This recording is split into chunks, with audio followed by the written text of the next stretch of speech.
Yo, what is up guys? So today we're talking about the middleweight fight between Phil Hawes and Nassourdine Imavov at UFC Fight Night Holly vs. Cater. And guys, before you get into the video, make sure you guys hit the like button, subscribe to the channel, and turn on those post notifications so you guys don't miss when I post a new video. That'd be absolutely insane. Also, in the comment section below, put who you guys think is gonna win this middleweight fight. Is it gonna be Phil Hawes or is it gonna be Nassourdine Imavov? Guess what guys, both fighters have the same exact record of 9 wins with only 2 losses. Nassourdine Imavov is the 71st best middleweight fighter in the world. Phil Hawes, the 62nd best middleweight fighter in the world. They're both on amazing win streaks right now. Nassourdine just beat Jordan Williams by unanimous decision around 3 months ago. Phil Hawes just got an amazing first round knockout win over Jacob Malkoun 2.5 months ago.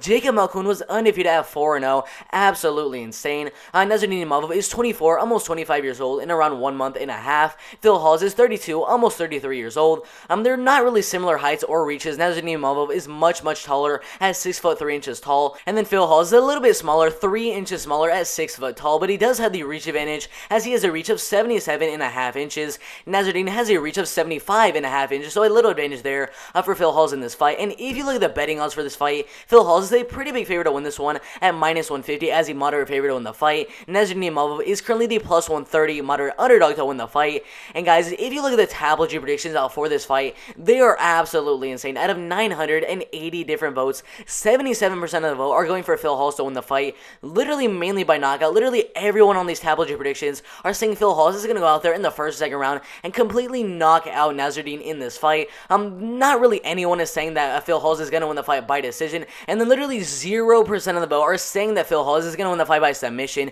23% of the vote are going for Nassourdine Imavov to win the fight, mainly by unanimous decision, and then literally no one obviously thinks he's going to get a submission or a knockout in this fight. Because the best way for Nassourdine to win the fight is going to be by unanimous decision. Phil Hawes, his best way of winning the fight is to go out there in the first or second round, dominate the first or second round, possibly getting knockout or a TKO.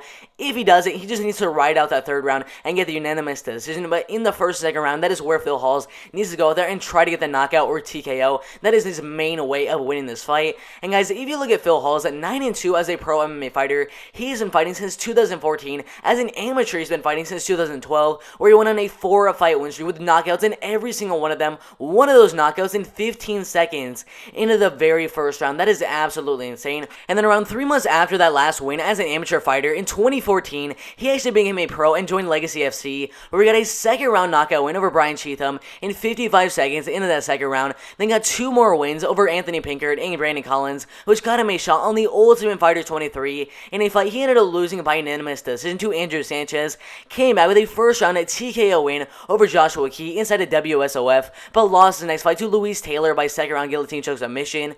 But in his next fight, somehow, even after a loss, he got a shot on a Dana White Contender Series against Julian Marquez. Lost that fight by second round a head kick KO. And then after that loss on Dana White's Contender Series, he joined Bellator, where we got a first round TKO win over Michael Wilcox, who joined a Brave CF in his next fight, where we got a first round submission win over Dominic Schober in 3 minutes and 45 seconds in that very first round. And then got a first round knockout win over Yuri Fraga, a first round TKO win on the Contender Series over Gazimurat Bastayev, and then a first round knockout win over Jacob Malkoun. And guess how fast he got that amazing knockout? Literally 18 seconds into the very first round. That was absolutely insane. That was about 3 months ago, so now inside the UFC, he looks to make it 2-0 against Nassourdine Imavov. Alright guys, so you already know Nassourdine Imavov has a record of 9 wins with only 2 losses as a pro MMA fighter. He's been fighting since 2016, where he started with a loss by first round guillotine choke submission, literally with 11 seconds left in that first round.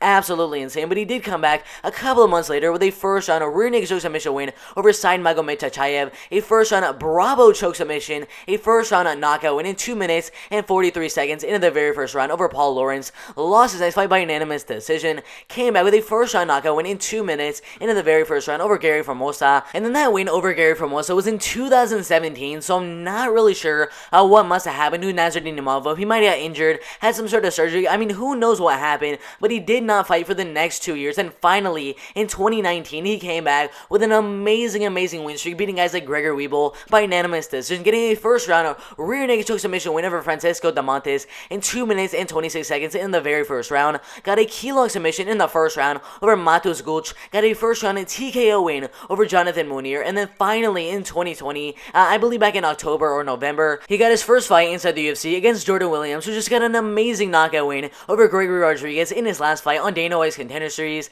But Nassourdine Imavov went out there in this fight and won the fight by unanimous decision and looks to make it 2-0 in the UFC against Phil Hawes in this fight. Alright guys, so you already know Phil Hawes currently has a record of 9 wins with only 2 losses as a pro MMA fighter.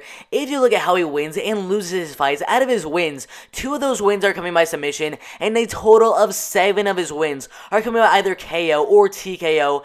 That is absolutely insane. That is all of the wins right there. None of those wins coming by decision. None of the wins have gone all the way. Every single one of them coming by finish in the first, second, or third round. That is absolutely insane. If you look at how he loses his fights, so one of those losses coming by knockout, one of those losses coming by submission, and if you want to look at that one loss on the Ultimate Fighter 23, I mean, you can if you want. That was the only time in his pro MMA career where one of his fights has gone all the way, and he ended up losing that fight by unanimous decision. But every single one of his other 11 pro MMA fights have not gone all the way, and they've all been finishes. That is absolutely insane. But if you look at his opponent, Nassourdine Imavov, he is also 9-2 as a pro MMA fighter. 3 of his wins coming by KO or TKO, 4 of those wins coming by submission, and then 2 of the wins coming by unanimous decision. If you look at how he loses his fights, 1 of those losses coming by submission, and then 1 of those losses coming by unanimous decision. That is absolutely insane. Guys, if the fight stays on the feet, 100% Phil Hawes will have the advantage and likely would get a knockout or a TKO in the first or second round. He has so much power, so much precision. If you look at his last fight against the undefeated Australian fighter 4-0 Jacob Malkoun, I mean, he went out there in 18 seconds into the first round and absolutely dominated, knocking him out cold, and the same thing could happen here against Nassourdine Imavov. The best way for Nassourdine to win the fight would be to take the fight to the ground, where he does have 4 submission wins in his pro MMA career, or keep the fight on the feet and just play a really safe striking game. Guys, even if he does that, Phil Hawes is still going to go out there and try to get the knockout in the first or second round, and that is exactly what I think is going to happen. I think the same thing that happened in Phil Hawes' last fight with Jacob Malkoun is going to happen in this one. I think Phil Hawes is going to go out there and get a first or second round knockout in this fight. Alright guys, so if you agree or if you disagree with that prediction, put your predictions in the comments below. I'd love to see what you guys think is going to happen in this middleweight fight. If you guys think that Nassourdine Imavov is going to go out there and dominate the fight on the feet and get a third round knockout win over Phil Hawes in this fight. If you guys have Phil Hawes dominating the fight on the ground and getting a second round armbar submission win over Nassourdine Imavov in this fight, I mean, anything can happen. This is an MMA fight. Anything can happen. So whatever your prediction is for this fight, put that in the comments below. Make sure to like the video, subscribe to the channel, and turn on those post notifications. Also, we just made a new series on the channel called Monday Matchmaker. Every single Monday of every single week, we're going to be looking at a division inside the UFC, and we're going to look at the top 15 of that division and look at who in the top 15 should be fighting each other. That series is absolutely insane. So if you guys don't want to miss that series, hit the subscribe button, like the video, turn on the post notifications. But that is it for the video. I'm out of here.